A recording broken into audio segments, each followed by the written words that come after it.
name's Andrew Sim Fine Art, and I'm standing in front of John Spencer Churchill's amazing landscape panorama of Dunkirk. Spencer Churchill was Winston Churchill's nephew, but in 1940 he was also a serving soldier. He was a captain in the Royal Engineers and part of the British Expeditionary Force stranded on this beach. I'm here with Dr. Jonathan Black, Senior Research Fellow at Kingston University and a Fellow of the Royal Historical Society. Jonathan's an expert on 20th century British war art and an author of many books on the subject. His latest, A Titan with Many Faces, which is an account of images of Winston Churchill from 1900 to the present day. Welcome, Jonathan. Thank you, Andrew. Thank you for your kind introductory remarks. So, Jonathan, what do you make of this extraordinary picture? I think it's superb. I'm very much impressed by how well it's sort of executed and how the composition has been assembled. I hadn't realised how large it was too. It's extremely evocative, and you do feel as though you are on Bray Dunes to the east of Dunkirk in the sort of afternoon of the 30th of May 1940, and amongst the sort of the hubbub is Captain Spencer Churchill, looking for the remains of his company of military police that he'd been put in charge of, and then they'd all sort of disappeared. Yeah. So he's trying to find them on the beach. So that must have been in his mind as he was painting this, 10 years later. But I suppose part of its value is the fact that it's an eyewitness account. Yes, unlike most unusual. He's there, he's witnessing what could be seen as surreal elements in this picture. For instance, these chaps streaming across the picture.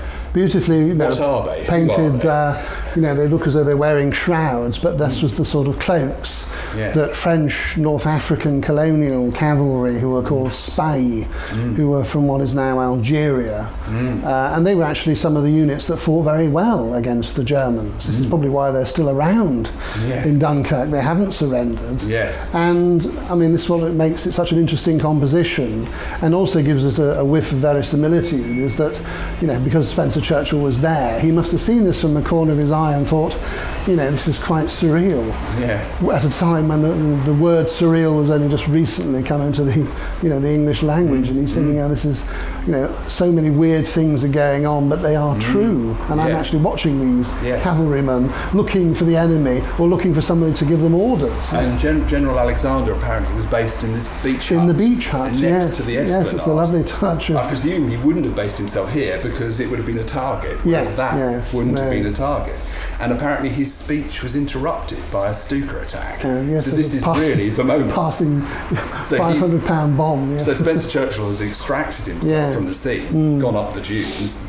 The commanding officer has stopped his speech, and we have the Stuka attack proceeding. And we have they came in sort of rows of 3 and 7. They would come down, and as you spotted here, some of the British Tommies would actually pause to take pot shots, quite sort of pointless with their Lee Enfield rifles, but they're still sort of not going to let the buggers get away, and show that they were still had some fight in them.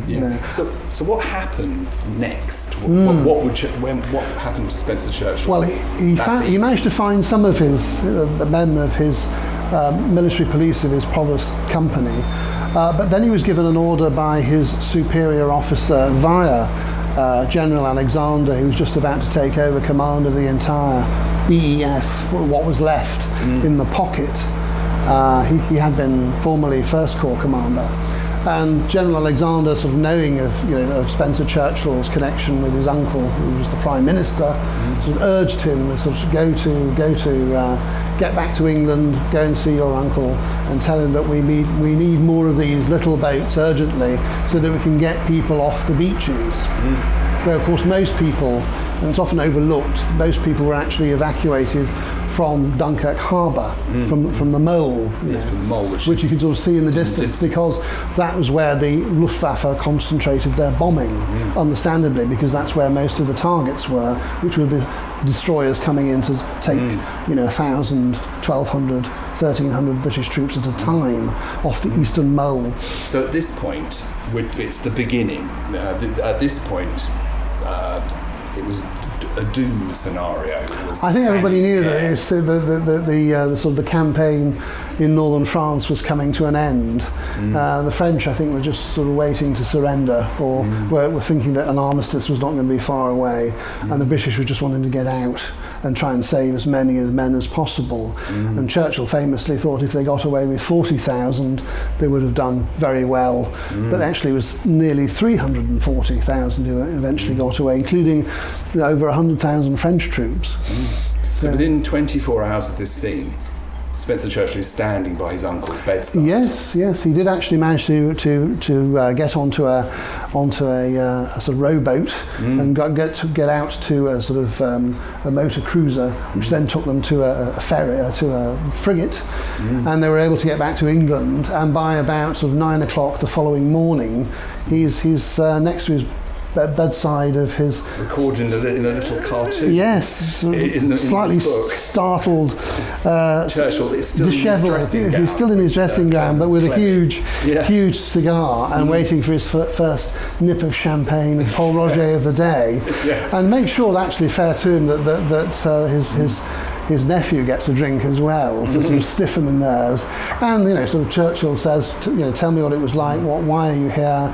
What's the conditions? What do you need? Yes. And so Spencer Churchill did his best to convince his uncle that they needed they needed more of these little ships that could take people directly off the dunes at Bray and La Panne. So obviously he's not standing there with an easel and a canvas. He's recording it in sketches. And what happened to the sketches? Well, he had two of his superior officers who were based in London with the Royal Engineers, and they got him to make these two wonderful pen and ink drawings while he was still fresh in his mind, even though he was dead on his feet. But they kept feeding him with glasses of Kummel, which sort of revived him, and he sort of finished these two drawings. And within a week, they'd been reproduced in the Illustrated London News, and where they were very much admired. And this picture apparently ended up, which he presumably started close to this point, but he didn't finish it until nigh on 1950. 1950, yeah. But it ended up at Chartwell, apparently. Well, he said that his uncle, dear old Winston, who was about to become Prime Minister for the second time, insisted on keeping the picture and would look at it and comment upon it and give long sort of wonderful, like you imagine, Churchillian oratory, what he was doing, what he was thinking at the time when this was going on. And presumably in Winston's part of the house. Yes, indeed, yes. And so where do you think this stands in the pantheon of Dunkirk? I think it's a marvellous find, because the existing images that we have by sort of more official war artists, such as Kundell and Richard Urich and then Norman Wilkinson, they were all painted sometime afterwards, 6, 7 or 8 months afterwards, and they were painted by, they were very proficient painters, but they weren't there. So it's quite unusual that you've got a proficient painter, more than a competent painter in Spencer Churchill, but he was there, he was actually on the spot. Yes. And all the other images of Dunkirk that I have seen by the official war artists, they are from the point of view, from the sea looking towards the land, usually from the perspective of the little boats, or from a destroyer picking up troops. Yes. Not the other way around, of being on the beach looking out for salvation, and also the perspective of the soldier, and from the perspective, and also taking in the panoply, and of being sort of accurate in that some of the troops, there's some troops who have gone to sleep, who are just some troops. Don't look particularly warlike. Some of the soldiers, as we remarked, are firing on the Stukas in anger, sort of. More or less almost shaking the fist at them, and that some of the troops are very sort of calmly lining up, queuing up, as they did, so. And more broadly, it's accurate. In the history of Second World War art, it's unusual as a representation of an active battle scene. Indeed, yes. Generally, it's the aftermath that people paint, actually not during, because they're not there. Where Spencer Churchill actually was there, and had some military training. He'd been in the Oxfordshire Yeomanry before the war. Then he was in the Royal Engineers. So he had some sort of military knowledge. And war artists were kept deliberately back, weren't they? Well, as to he preserve remarks in life. his autobiography, by the time he got to Dunkirk, most of the Bush Teal, the useless mounds, including some of the official war artists, they'd already been and gone. They'd been evacuated back to England. Yes. So he was sort of quite unique of being on the spot and having a good retentive memory, and this process of drawing the two large pen and ink drawings immediately afterwards to show this, his military superiors what the situation had been like. And then, obviously later on in life, 10 years on, he has a chance to sort of reflect upon his experience, and that he often said how lucky he was to clamber onto this rowboat, which almost capsized a couple of times, and they got strafed as they were trying to get to this little pleasure cruiser to take them to a destroyer, but they managed to get away, and he was back in London the next day, to see his famous uncle, and have this rather surreal conversation. Yes. Fueled by some good Paul Roger, and then Kummel afterwards with his superiors as he makes the pen and ink drawings. But I think it's sort of beautifully painted, and the sort of the lowering sort of sinister sky where you can imagine the flames. This is from Dunkirk burning, because that was being bombed most repeatedly by the Luftwaffe. A slightly Bruegel kind of quality to it as well, in terms of the sheer variety of things going on, and all human life is there. They indeed, people asleep. But a little sort of also, I think, very English caricatural touches. As you said about the shrugging, there's probably French officers, the immaculately turned out British officer here with his polished boots, gesticulating. Probably could be a guardsman who he noted how sort of splendidly turned out the officers were at all times, even when they were being strafed by a passing Stuka.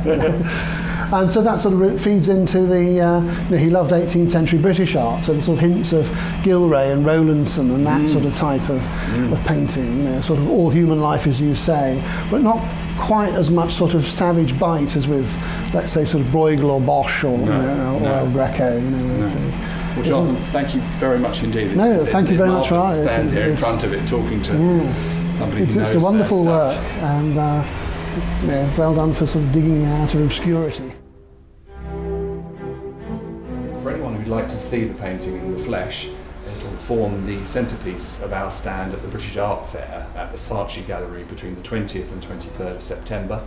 It will also be part of our annual War Art catalogue, Holding the Line, which is the 9th version of our annual War Art catalogue, which should be out at the beginning of September. And thank you very much for watching.